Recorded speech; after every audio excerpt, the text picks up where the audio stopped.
Hey, how you guys doing? Yeah, so this video is a little bit philosophical. It's not gonna be that fun. It's not gonna be cringy as I make my videos to be. Okay, now this video is about free will. You must have read the title. So, free will. Do we actually have free will? I don't think we do. Maybe we do in one sense, but maybe we don't in one sense. Now, I'm going to talk a little bit about it. Okay, please watch the monologue of this video before jumping into the video. It's going to be a short video. I'm not going to make it really long, but don't apply this idea in your life before understanding the whole and the idea. And for the whole idea, listen to the podcast or the idea about free will, the book. You can read the book, or you can listen to the audio, which was done by Sam Harris. I'm using the ideas of Sam Harris and putting in a tidbit of information, tidbits, and I'm not trying to use this idea to promote the idea of free will or anything. You can use this thought if you wanna. If you don't think it's up for you, don't use it. I'm not forcing you to never do that if you don't feel like it. And if you feel like free will is, you have free will, and if you don't want to believe in it, don't even watch this video. It's just useless. And if you believe that, you can listen to the audio done by Sam Harris. I'm using the idea of Sam Harris. Sam Harris is a neurologist, and he's a very famous neurologist. He has written many books, and he is a firm believer in meditation. And being a neurologist, I believe his idea more. Now let's talk about free will, right? Do you think you actually have free will? I don't think we actually do. I go in the middle road. I try to go in the middle road because that's way more easier for me to understand that, so that I can view from his point of perspective, from Sam Harris's point of perspective, what he's trying to say. That way I understand it way better. That I actually have free will and I actually don't have free will. That's what I'm trying to understand. Now you must be thinking, okay, what the heck is he talking about? What the you don't understand what he's talking about, and you don't understand what I'm talking about, sorry. And you think, okay, what, it doesn't make sense right now. You didn't choose that thought if you had thought like that. And if you were curious, if you're thinking, okay, maybe he's going on to something, maybe he's going to say something important, you didn't choose that thought either. And maybe you were lost, you were thinking about the breakfast that you had today, you didn't choose that thought either. I'm indirectly quoting Sam Harris here, so if you listen to this audio, you might find similarities in my video in his case, because I'm not big enough to use my own ideas.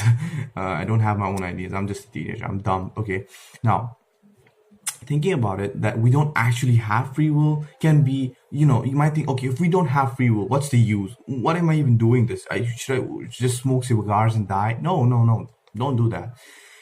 Not having free will can be profoundly uplifting. It might change your life. It can change your life in one sense, because that's the real essence of meditation, as Sam Harris puts it. And you might find it very, very profound, and some people might find it disempowering. And if you find it disempowering, if it has some kind of psychological problem in your life, don't use it. It's just like exercise in one sense. Push-ups are great for you, pull-ups are great for you, jumping squats and burpees are great for you. They burn a lot, but you might have hurt your knees. You might have hurt your knees when you were a kid, so that's why you can't use it. You have to find another way to use it. That's the same way that applies to your mind. Everyone has had different situations and problems that they might have faced, but you have to find another way to work around it, so that you can use the beneficial ideas that you might have got, you might have gotten. Now, if we don't actually have free will, why did we think that we have free will, right? So let's think of a movie right now. Let's think of a movie. I'm gonna count back from 3, 2, 1, and just say that movie out loud. If the movie that you might have thought. Okay, 3, 2, 1. You said a movie out loud. It might have been Interstellar. I don't know, Triple Frontier. It might have been Batman, Dark Knight Rises. It could have been any movie, right? If you're like me, as Samara says it, you might have had 3 to 4 options. You might have been choosing, okay, I'm going to say this one. I'm going to say Titanic. No, I'm going to say Interstellar. That's because that's more scientific. And you might have in the end chosen, okay, Titanic, because I like Leonardo DiCaprio. And I want to say that. And you said Titanic. Now, most of you know of the movie Rocky 2.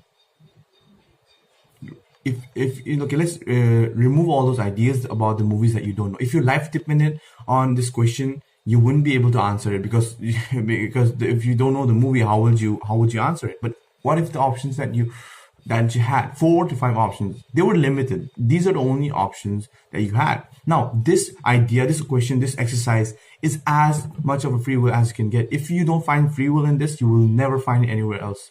because this idea is very, very profound and very great, because you can choose whatever you want. You had an option to choose whatever you want, but you only had 4 to 5 options. Now, where's the free will in that? And now you think, I had 4 options. I chose whatever I want because that was my choice. That wasn't the movie that I wanted to choose. But if you think about it, it could have gone any other way. You might have thought, okay, I chose Titanic because I like Leonardo DiCaprio. But you could have also gone the opposite way, thinking, I could choose Interstellar, and because I like Interstellar because it's more scientific.